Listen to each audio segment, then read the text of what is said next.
Estamos começando mais um programa Polêmica e quem acompanha sempre deve estar estranhando logo de cara eu não estar de gravata e de terno. Mas isso tem um motivo.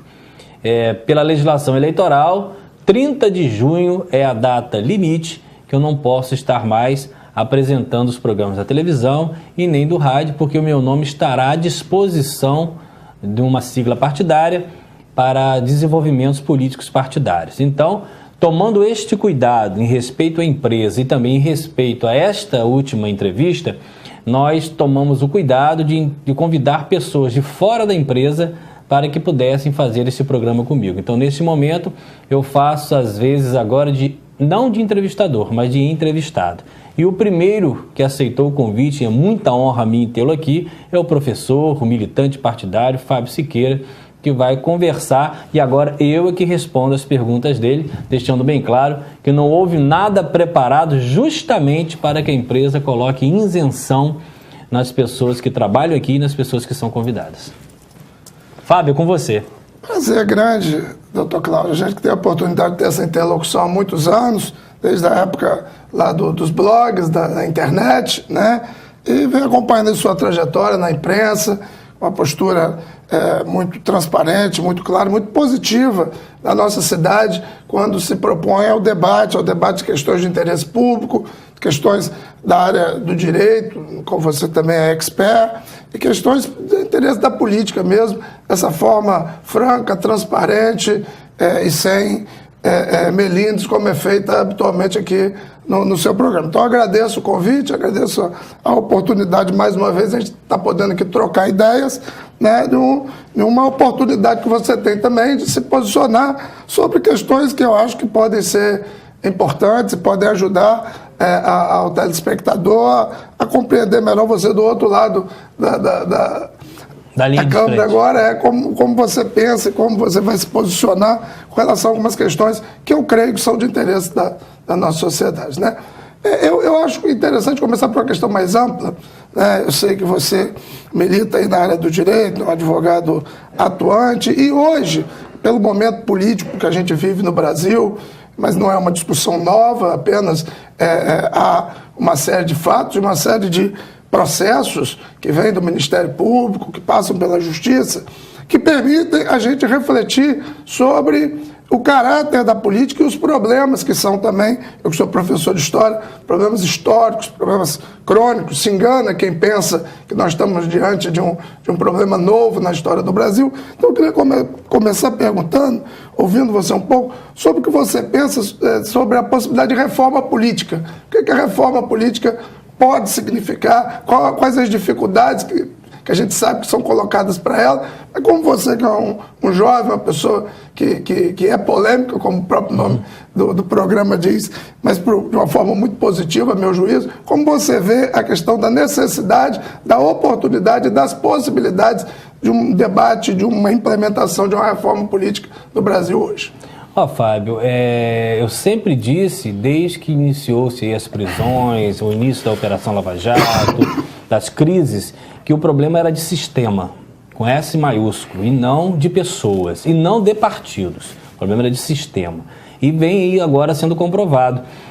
Não é só o PT, não é só o PMDB, não é só o PSDB, e daqui a pouco, se você olhar e deixar a coisa andar, nós vamos ver que toda a estrutura ficou por muitos anos e por muitas décadas contaminada com um sistema viciado, que era um sistema que afastou por muitos anos pessoas boas da política, um sistema que fez com que os discursos se esvaíssem em troca de negociatas, de dinheiro, e mais importante, o povo, a população em si, empobreceu, teve as estruturas públicas em todos os âmbitos enfraquecidas. Por quê? Porque a corrupção corroeu. Quanto mais corrupção, mais filas nos hospitais, menos dinheiro no bolso do trabalhador, menos incentivo nas empresas. Então, o que você bem colocou, uma reforma política, ela é de extrema relevância para que o país volte a acreditar que politicagem é uma coisa e política é outra completamente diferente. Então, eu gostaria muito de ver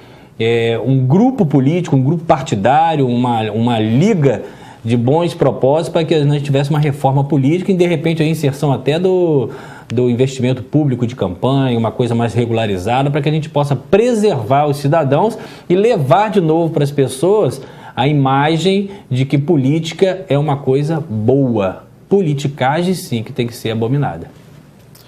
Isso aí, eu acho que um momento esse, né? A gente tem uma oportunidade ímpar para levar esse debate no âmbito nacional e com reflexos positivos para a realidade regional e para a realidade local. Então, vamos voltar um pouco para a realidade local, sim, falar um pouco da nossa cidade, a gente que acompanha e que observa e estuda um pouco sobre desenvolvimento local, desenvolvimento regional.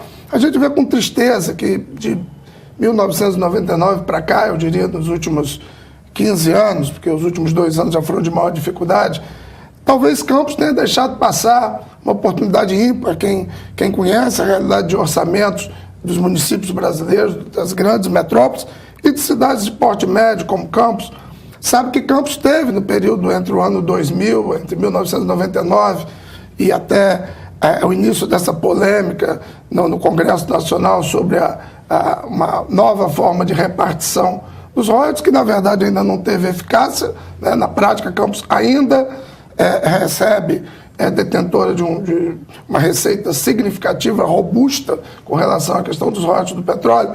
Eu queria que você, como uma pessoa que acompanha, debate, discute na imprensa a questão da política local de uma forma, acho, muito útil à sociedade campista, como você analisa a perda de oportunidade que a gente teve ao longo desses últimos 15 anos e hoje, na realidade atual, quais as perspectivas para que a gente possa ainda, apesar da queda do valor do petróleo, mas do risco de se perder percentual, aproveitar essa receita que ainda é significativa e ainda é importante. A gente vê em cidades até maiores que Campos, que consegue ter políticas públicas, um serviço público de qualidade com receita bem menor.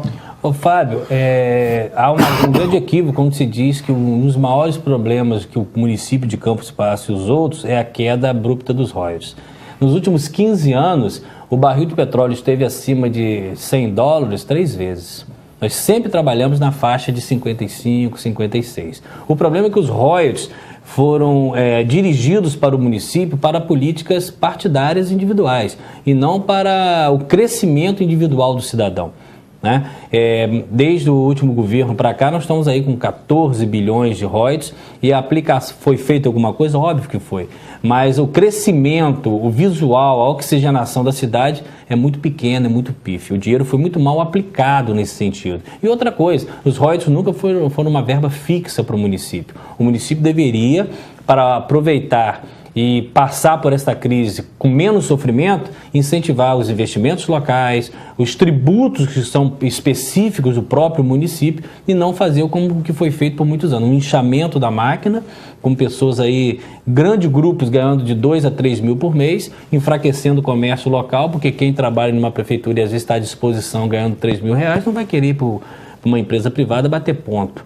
Então, o enxugamento da máquina é necessário para que haja incentivação do mercado privado para poder contratação, mais carteiras de trabalho. Isso faz com que os royalties comecem um processo de um dia ele não ser tão necessário para o município. O que a gente vê hoje é o royalties sendo trabalhado e incentivado para um procedimento de escravagismo da população e não um projeto que visa a independência dessas pessoas.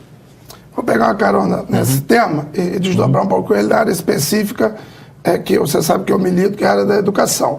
A gente tem os estudiosos da questão dos royalties e da forma como se aplicar esse tipo de receita nas políticas públicas. Talvez os mais respeitados economistas que estudam isso trabalham com uma tese que é implantada em algumas outras regiões, até em alguns outros países, de políticas intergeracionais, ou seja, do investimento dessas receitas, dos royalties do petróleo, em questões que possam gerar diversificação econômica e, sobretudo, qualificação e promoção social para que as futuras gerações venham a se beneficiar disso no momento em que, quiçá, talvez não tenhamos mais essa riqueza natural. Bom, durante muitos anos, você acompanhou isso também, a gente pelejava lá na Câmara Municipal para que a rubrica obrigatória de 25% de investimentos em educação incluísse a receita dos royalties. Só que isso, por filigranas jurídicas, contábeis, nunca foi caracterizado, porque a legislação só exige essa verba carimbada sobre as receitas próprias do município, o que exclui os royalties do petróleo. A gente vê hoje aí, na política de educação do município, muitos problemas, alguma boa vontade de alguns gestores, muito boa vontade dos profissionais da educação, mas limitações materiais mesmo. A gente sabe que a educação, a gente que trabalha na Rede Federal de Educação, ela requer investimento. E mesmo quando há investimento, quando ele se reduz, a gente sabe que apresentam os problemas. Como você vê essa questão de estender a rubrica dos 25% da obrigatoriedade das receitas da educação à receita dos royalties, até de forma a compatibilizar o que seria, até recentemente, a política do governo federal por pressão de investimento prioritário em educação. Você me lembrou uma luta árdua que foi do Eduardo Suplicy, quando ele queria implantar o renda mínima, e haveria uma necessidade de regulamentação da renda mínima, né? E, infelizmente, isso não foi feito. A ideia de colocar essa porcentagem do royalties inserida ali é fazer com que todos os prefeitos fossem obrigados a usar aquela rubrica focada na educação. E aí sim, realmente, por questões políticas, partidárias, isso não aconteceu. Então eu acho que há uma necessidade, primeiro, de se aferir o investimento propriamente dito, não é só dizer investimos tanto, vamos em loco saber se esse dinheiro realmente foi bem aplicado, se há a qualificação necessária, se a estrutura está sendo feita e se o professor voltou a fazer a única coisa que ele precisa fazer, é ensinar. Hoje o professor, em todos os âmbitos, ele faz mais do que ensinar. Ele desconstrói os vícios que vêm de casa, ele limpa a escola, ele toma conta da portaria, ele limpa uma criança se precisar, ele dá banho na criança, ele faz tudo, inclusive ensinar. Então ele tem que voltar a ensinar. E para voltar a ensinar, tem que saber se o investimento que tanto dizem que existe, se na prática está ocorrendo. Senão, essas pessoas precisam responder criminalmente, por improbidade administrativa, com procedimentos judiciais, para que de uma vez por todas a gente entenda que educação é realmente o alicerce e a salvação de qualquer país. Nós temos ainda 4 minutos. Bom, eu acho que um outro problema crônico do nosso município, recentemente até tive a oportunidade de responder no seu programa sobre isso, é a questão do transporte público coletivo. Como você vê, você que tem feito muitas entrevistas, abordado muito esse tema, quais seriam os caminhos para a gente poder finalmente oferecer à população um transporte público coletivo de qualidade? Ô Fábio, eu tinha curiosidade de saber o que existe entre a prefeitura e a empresa. Falo isso, sabe por quê? Porque as empresas, elas são prestadores de serviço público, as linhas são da prefeitura. Então, se eu coloco alguém para fazer o serviço que eu deveria fazer, isso não tira de mim a responsabilidade. Então, aquela empresa, ela responde solidariamente com a prefeitura num acidente. Se um motorista estiver embriagado e atropelar alguém. Então, por que ela também não pode responder pela má prestação de serviço? O município de Campos é um território enorme. Se você for a Santo Eduardo, por exemplo, dependendo do dia, depois de 14 horas não tem ônibus. Se alguém passar mal, ele vem para Campos de caronas que são pagas às vezes por R$200, e se tiver que comprar um remédio e voltar e for aposentado, não volta.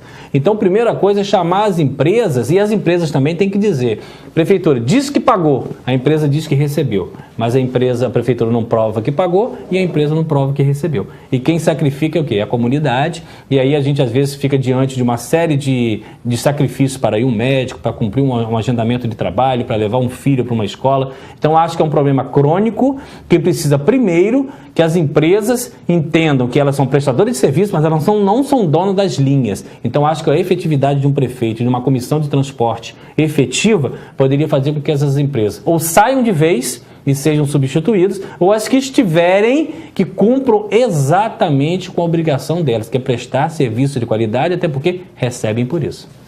Cláudio, um prazer.